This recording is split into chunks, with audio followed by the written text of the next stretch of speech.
साथ अमित कुमार भी जुड़ गए हैं, अमिताभ ओझा भी हैं, प्रशांत भी हैं, उनके पास भी आपको जल्दी जल्दी ले चलेंगे। लेकिन उससे पहले सुकेश जरा पहले जो हम बात कर रहे थे, क्योंकि आज पहले चरण की वोटिंग है लेकिन दूसरे चरण का प्रचार भी एक तरह से शुरू हो रहा है।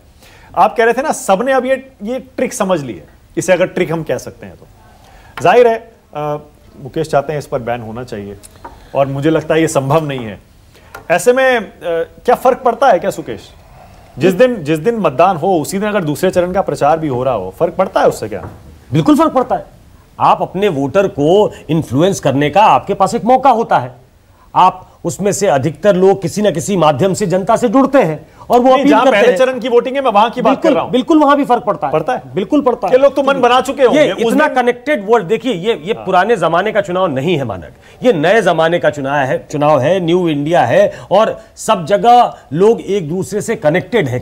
लोग तो अपना मन बना चुके होंगे, प्रचार तो इतने दिनों से चल रहा है। देखिए फ्लोटिंग वोटर्स होते हैं मानक, वो आखिरी में भी हो सकता है प्रधानमंत्री उनको इन्फ्लुएंस कर जाए, हो सकता है राहुल गांधी उनको इन्फ्लुएंस कर जाए, हो सकता है तेजस्वी का रोजगार का नौकरी का मुद्दा उनको इन्फ्लुएंस कर जाए। तो आखिरी वक्त तक ये कट थ्रोट कंपटीशन है। बहुत पुराना जो आपका रिवाज चला आ रहा है, 2 दिन पहले आप जो है मतदान से पहले प्रचार बंद करते हैं, क्यों करते हैं भाई? मत करिए, सुबह तक चलने दीजिए, अभी तक चलने दीजिए। देखिए फिजिकल प्रचार तो बंद हो जाता है, लेकिन आपको भी पता है कि प्रचार तो डोर टू डोर होता है ना।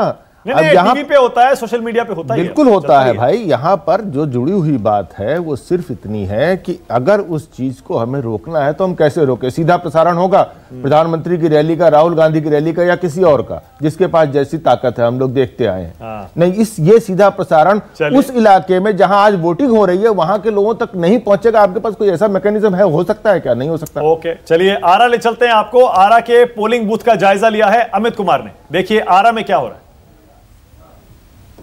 समय आगे बढ़ रहा है, मतदान में थोड़ी तेजी भी आ रही है। जो महिलाएं हो वो सुबह सुबह अपना घर का काम निपटा के अब निकल चुकी हैं। आरा में हम खड़े हैं और यहाँ पर देखिए जो महिलाओं की एक लंबी लाइन है। हालांकि उस तरफ भी देखिए तमाम लोग जो हैं वोट देने के लिए आए हुए हैं और हालांकि सोशल डिस्टेंसिंग का बहुत ज़्यादा पालन नहीं हो पा रहा है। आप लोग को कोरोना में डर नहीं लग रहा है? हाँ नहीं तो मास्क, अच्छा तो पल्लू से ढक लेंगे। मास्क लगाया नहीं आप लोगों ने? ऐसे ढक लेंगे। माता जी है, वोट देके आ गए। इसी तरह से तमाम उस तरह से जो घर के जो पुरुष हैं वो भी सुबह के काम निपटा के अब धीरे धीरे, हालांकि सुबह में देखा गया था उस तरह से भीड़ नहीं थी, लेकिन अब बूथ में संख्या बढ़ रही है। कुछ युवा है, उनसे भी बात करेंगे। आप युवा है, मतदान को लेकर यहाँ पर आए हैं, लेकिन मास्क वास्क कोई लगा नहीं रहा, क्या चक्कर है? मास्क की क्या जरूरत है, वोट देना है। मास्क का जरूरत नहीं है मतलब, लेकिन अभी लाया नहीं। आप लोग डर नहीं लग रहा है कोरोना से? एकदम डर क्या? हाँ, कोरोना क्या करे? हमने भी कोरोना आइले नहीं थे तो कोरोना क्या करी? कोरोना सरकार झूठो के अपन काम करा तोड़े कि कोरोना बा। सब ठीक है, ना कोरोना का डर है ना कोई है। अब यहाँ तक कह दिया कि कोरोना क्या है, कोरोना यहाँ हो ही नहीं सकता। तो ये इस तरह के मतलब वोट देने के लिए जो कहा जा रहा था कि क्या होगा, जबरदस्त। ओके, अब सौरभ की बात हमने सुन ली, अमित कुमार की रिपोर्ट देख ली। अब अमिताभ ओझा के पास आपको ले चलता हूं। अमिताभ, आपके पीछे कुछ भीड़ बढ़ी है, वोटरों की रफ्तार पकड़ी है वोटिंग ने। अमिताभ, हम इससे पहले विक्रम विधानसभा क्षेत्र में थे, लेकिन अभी इस वक्त हम उस जगह पर हैं जहां कुछ देर के बाद 2 बजे करीब में प्रधानमंत्री नरेंद्र मोदी की सभा होनी है पटना में कि वेटनरी ग्राउंड में। वहां हम पहुंच चुके हैं और यहाँ पर जो है तैयारी है। प्रधानमंत्री दरभंगा और मुजफ्फरपुर के बाद जो अंतिम सभा आज की है वो पटना में करने वाले हैं, इसी वेटनरी कॉलेज ग्राउंड पे। इस ग्राउंड के बारे में बता दें कि ये वो इलाका है, वेटनरी कॉलेज जो कैंपस है, दिखा भी दीजिए जरा, लालू प्रसाद यादव अपनी नजारा दिखाइए। देखिए यहाँ पे अंदर में अभी एंट्री नहीं पे, लेकिन आपको दिखा सकते हैं कि ये जो वेटनरी कॉलेज ग्राउंड है, यहाँ पे अंदर में मंच बना हुआ है। कुछ देर के बाद हम वहाँ पे जाएंगे अंदर में जब हमारी एंट्री होगी। लेकिन यहाँ पे लोगों में उत्साह है अभी भी, क्योंकि अभी से ही लोग 2 बजे सभा होने वाली है, लेकिन जो जहाँ बैरिकेटिंग है करीब 1.5 किलोमीटर आगे है, वहाँ से ही लोगों के अभी जुटान शुरू। हालांकि जो आयोजक है उनका कहना है कि 20,000 कैपेसिटी की 20,000 लोगों को ही आने की परमिशन दी जाएगी, उससे ज़्यादा नहीं दी जाएगी। लेकिन लोगों में उत्साह है और जिस तरीके से पहली सभा उनकी दरभंगा में हुई है, दूसरी मुजफ्फरपुर में होगी और तीसरी सभा जो है आज की पटना में होगी। ओके, आज प्रधानमंत्री की आज जो रैलियां हैं पटना में 2 बजे है, ये प्रधानमंत्री की रैलियों का आज का कार्यक्रम। दरभंगा में 11 बजे अब से थोड़ी देर में शुरू होने वाली है रैली। मुजफ्फरपुर में 12:30 बजे है। वहीं जैसा हम पहले बता रहे थे, राहुल गांधी भी आज रैलियां करेंगे वेस्ट चंपारण में और दरभंगा में। ये देखिए, पश्चिम चंपारण 12:15 बजे राहुल गांधी की रैली है और उसके बाद दरभंगा में 2:15 बजे। सुकेश, पीएम पर हम पहले बात कर रहे थे, प्रधानमंत्री पर। क्या बीजेपी सोची समझी रणनीति के तहत सिर्फ प्रधानमंत्री के नाम पर जो वोट मांग रही है, क्या वो एंटी इनकम्बेंसी से बचना चाह रही है, जो नीतीश कुमार के खिलाफ 15 साल की एंटी इनकम्बेंसी है, नीतीश के तस्वीरों को पोस्टरों पे यूज ना करना? और हालांकि आज जॉइंट रैली होगी, हालांकि मजबूरी भी है क्योंकि एक मंच पे आना पड़ेगा, पर क्या बीजेपी कोशिश कर रही है क्या अपने आप को अलग करे किसी तरह? देखिए, 2005 से अगर आप देखेंगे, जेडीयू एक बड़ी पार्टनर रही है, बीजेपी लेसर पार्टनर थी इन टर्म्स ऑफ नंबर्स।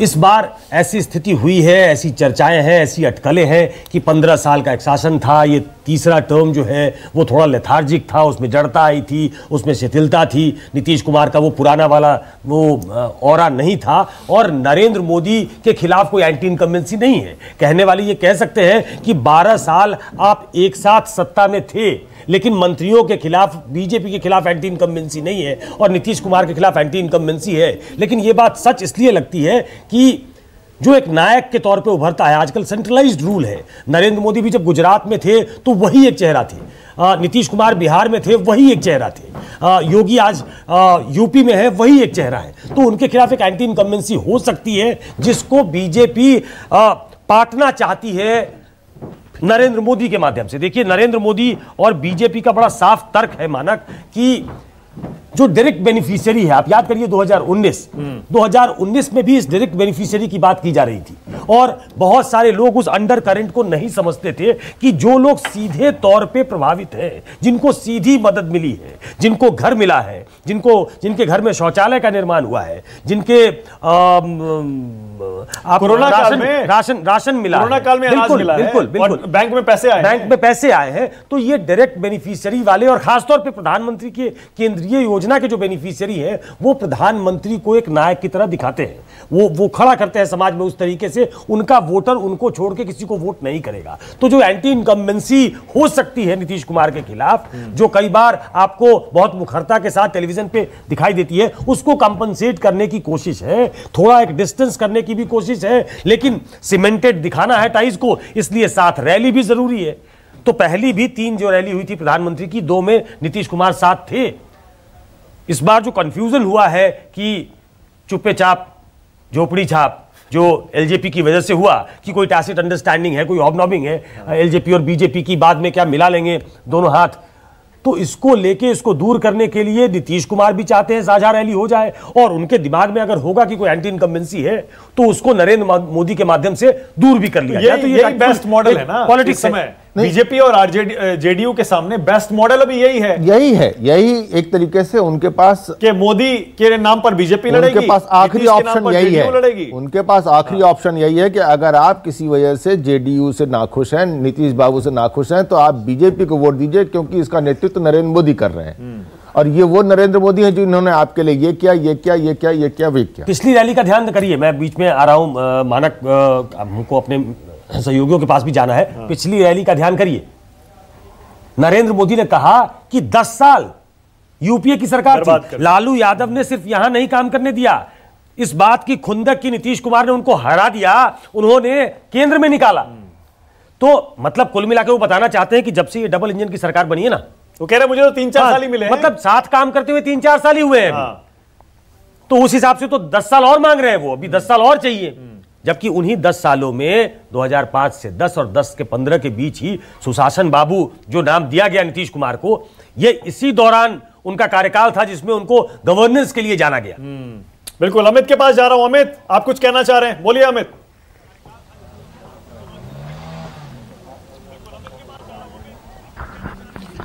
देखिए, मानक जो चर्चा हो रही है नीतीश कुमार की, उसमें एक बात कहूंगा कि 2005, 2010, 2015 तीनों चुनाव मैंने कवर किए यहां पर। और सबसे बड़ी बात कि पिछले चुनाव की अगर आप बात करें तो यहां पर भले बीजेपी के साथ लड़ाई लड़ रहे थे नीतीश कुमार, आरजेडी के साथ वो थे, उनका गठबंधन था, लड़ाई लड़ रहे थे बीजेपी के साथ। उस समय तमाम लोग हम लोग जब सड़कों पर घूमते थे तो कोई ये नहीं कहता था कि नीतीश कुमार नहीं चाहिए।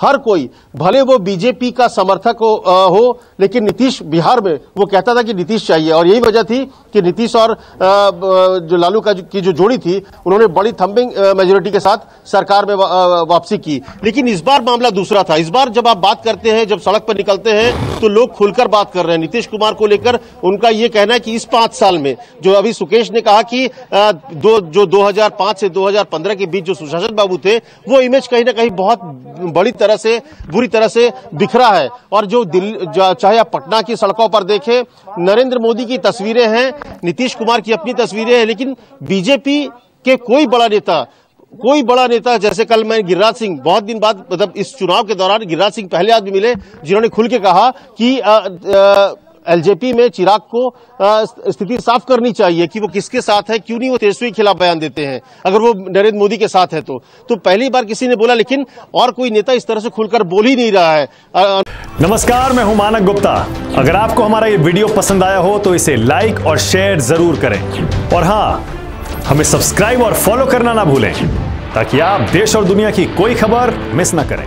तो जुड़े रहिए हमारे साथ और देखते रहिए न्यूज़ 24।